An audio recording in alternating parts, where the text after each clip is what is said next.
Good morning, everybody. We're live here from the birdhouse, and today we're giving you an update about the different kinds of birds people are seeing at their feeders right now, and also what things that they're seeing while out and about. As always, we like to know kind of things you're seeing. You can put those in the comments. If you have any questions, you can throw those in there as well. And we'll share some of your photos too. We've got some photos that have been sent in of some different things, so we will share those also. So let's get started here. We are at the very tail end of December. It's our last broadcast of 2022. And also today at the store, we do have our puzzle swap going on all day today, actually. So usually we just do it from 10 till noon, but today we've got it going all day. So you can stop in anytime between 10 and 6 with any kind of puzzles that you might have and swap them out for some new to you puzzles. So that's been really popular here. So we've got that going on today. And that is an event that we've been doing every month. So we will have it going on again next month as well if you're unable to attend to it today. So that is today, which is the 31st. We've got our jigsaw puzzle swap happening here at the birdhouse, which is always a lot of fun. Giving you an update about some of those eruptive birds that we've talked about here and there. Evening grosbeak, there really haven't been any sightings around here locally. There's been some around in the Finger Lakes area, people seeing some evening grosbeaks at their feeders and things.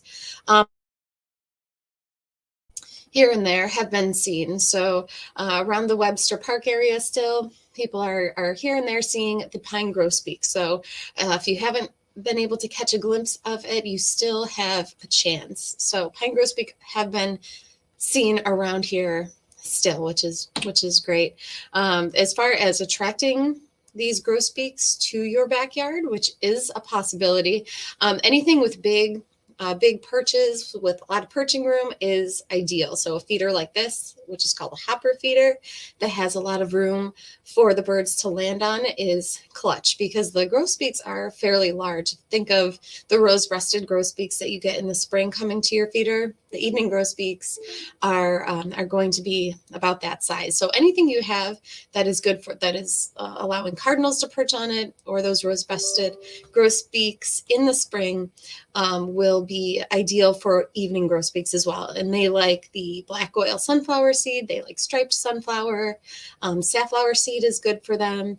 And if you're feeding sunflower hearts, which are the insides of the sunflower, just about every bird that will come to a bird feeder will eat that. So that is a possibility for them as well. So if you put out all that, you might be able to attract them to your backyard, but they are pretty elusive. So don't be discouraged if you don't.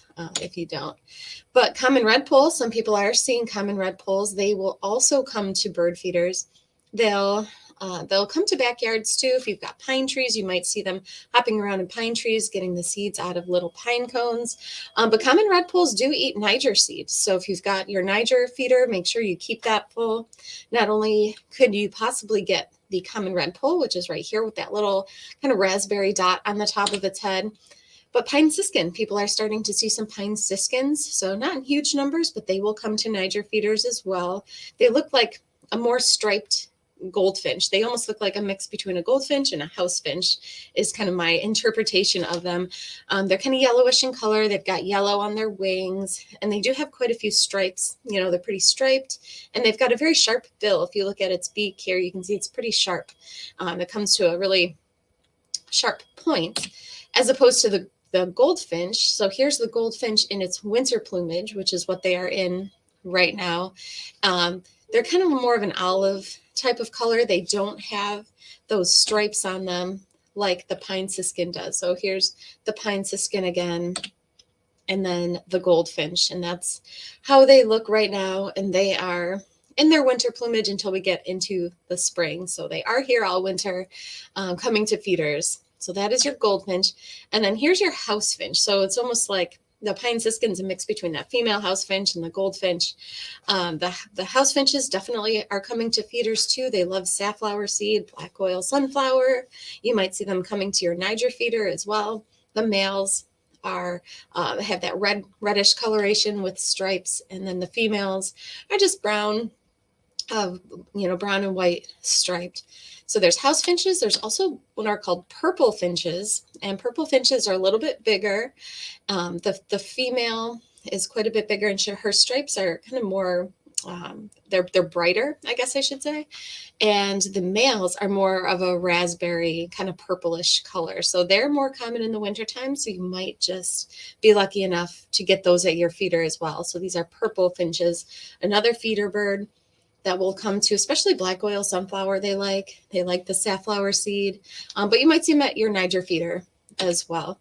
People are seeing a good amount of red-breasted nuthatches. These get grouped into those eruptive species as well because they do tend to have eruptive cycles, but lots of red-breasted nuthatches around coming to feeders. They like peanuts, so peanut pickouts. Looks like that's what this one has in its bill. They like suet. They will eat sunflower hearts.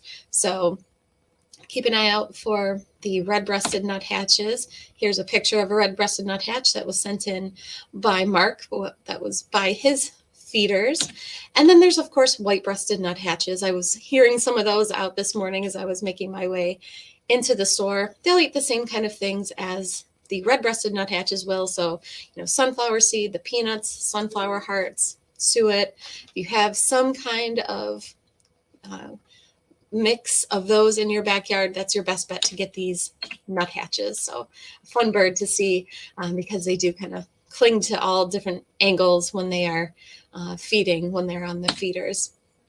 And if you've got peanuts out, you can expect to get blue jays. Really popular feeder for us. It is a peanut wreath, and the blue jays will just perch right onto it and either pull the peanuts out or they'll peck away at the shells and pull out the little peanut pieces, which it looks like this blue jay did. So we sold out of these for a little bit. We just got some more in this week. If you're looking for a fun blue jay feeder, we have these back in stock. So blue jays definitely love peanuts, especially the peanuts in the shell. And lots of reports of people seeing northern flickers. So we've got different woodpeckers that are here all year long. And flickers are here all year long, but they tend to come to feeders more in the wintertime, which makes sense when they're looking for food that is scarce out there and they're not finding it. They'll come to feeders more often. So if you've got your suet feeder out, keep an eye out for the northern flicker. A lot of people have been reporting those coming to their feeders, as well as some of the other cast of characters as far as woodpeckers go, hairy woodpeckers. Here's a picture of a hairy woodpecker that was sent in by Mark. And then this picture here was snapped by Steve, who works at the store yesterday. We were live streaming the feeders out at the Cornell lab, and he caught this moment. He took a picture of the TV screen we had streaming of this neat moment of the hairy woodpecker and the downy woodpeckers side by side, which is really fun because you can really see the size difference between the two. They look very similar as far as their coloration goes, but sometimes it can be hard to identify which one you have. But if you look at them side by side like this, you can really see the size difference between the two. The downy woodpecker being the smaller of the two, so that's the one on the right-hand side here. And if you're trying to get a kind of an idea of size, they're going to be about the exact same size as a suet cake itself. So if you think about the size of a suet cake, that's going to be the size of the downy woodpecker. The hairy woodpecker is significantly bigger. They've got a bigger bill. The bill on the downy woodpecker is pretty relatively small compared to its size. So here you have your downy woodpecker and the hairy woodpecker. And this winter we've been getting a lot of reports of hairy woodpeckers coming to feeders, more so than previous years. And then red-bellied woodpeckers, of course, have been common at feeders, and they're pretty common year-round. And pileated woodpeckers. Here's a photo that was snapped by Laura, who works here at the store, of a pileated woodpecker that was coming to the feeders out at Wild Wings when she was volunteering there. So people getting the pileated woodpeckers as well. And you can see here why we always promote those paddle tail suet feeders. Because the pileated woodpeckers are so big, if you just have one of those small suet cages, it can be hard for them to get their balance on that. They kind of flop around on it a bit.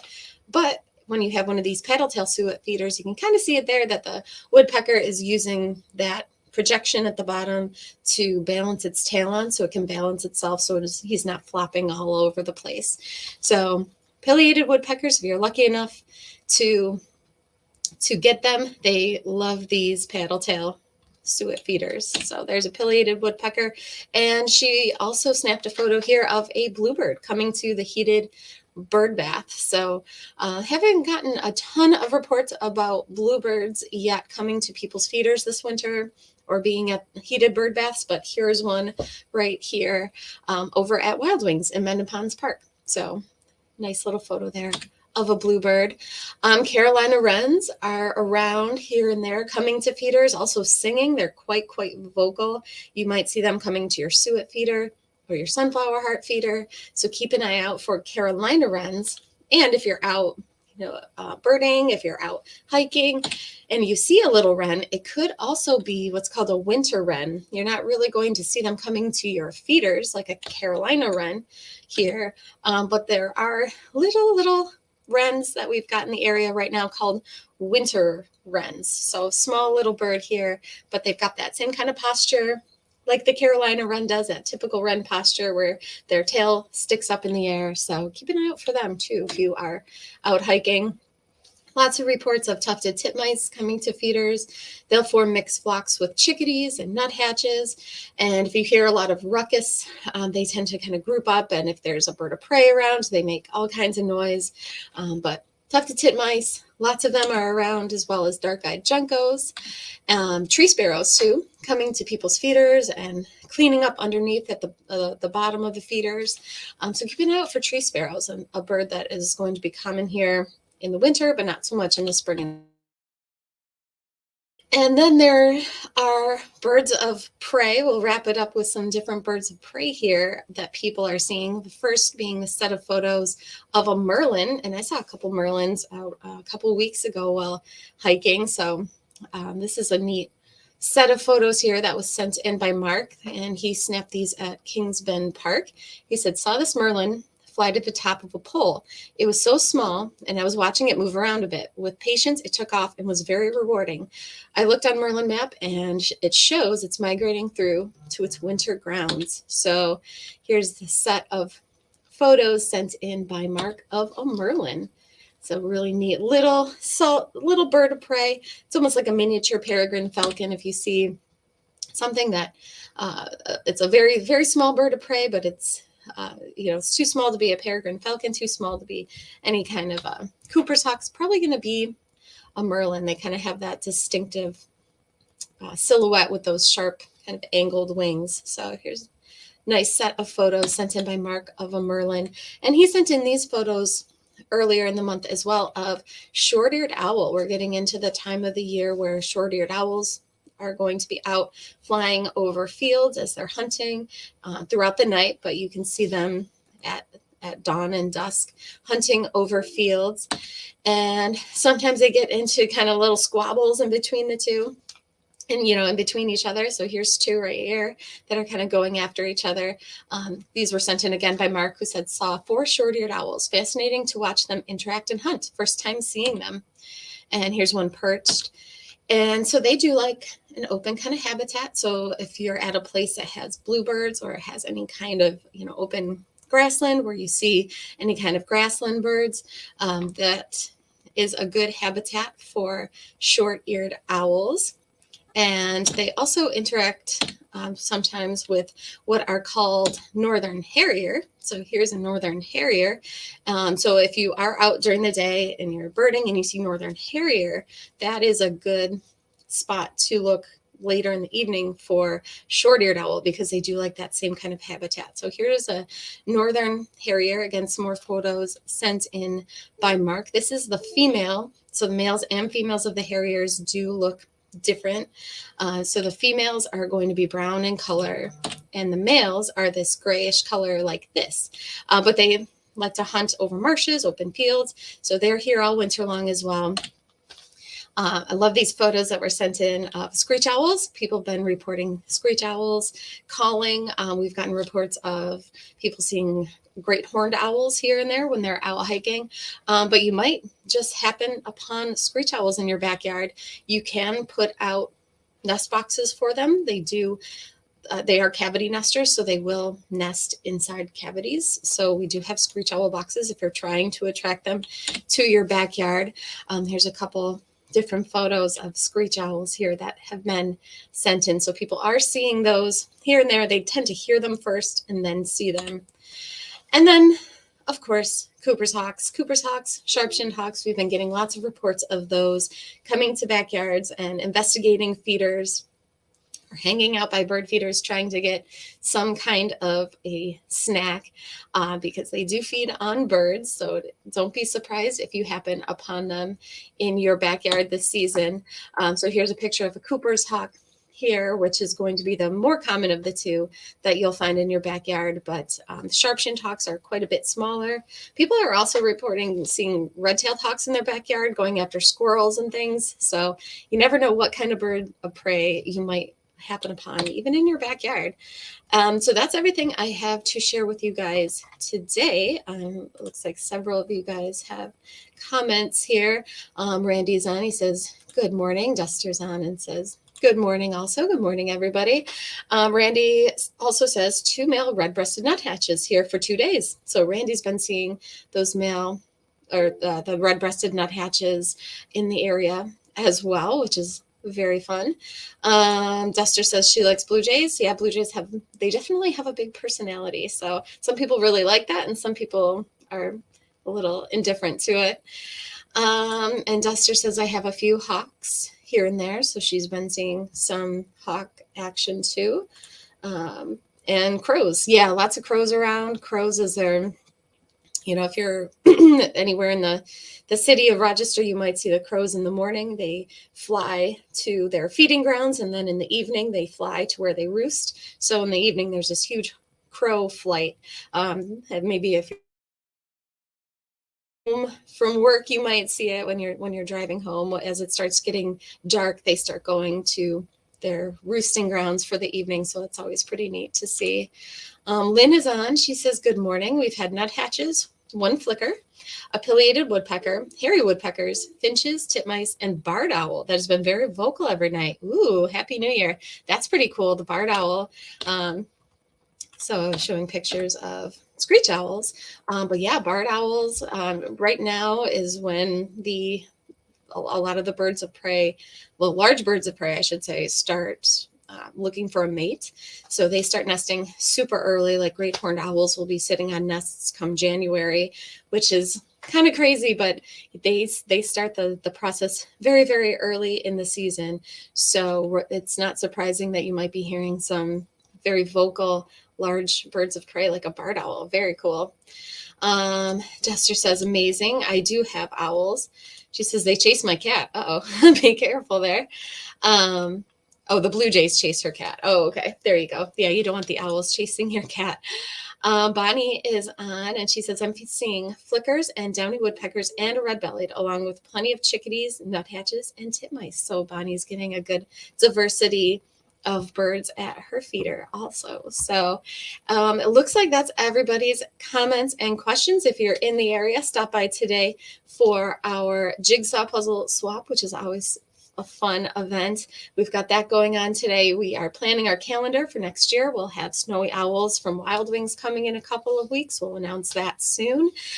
So we will have a whole calendar of events planned for 2023, and we will be back on Tuesday with another presentation. So I hope you guys have a happy new year, and we will talk to you on Tuesday. Have a great day. Bye-bye.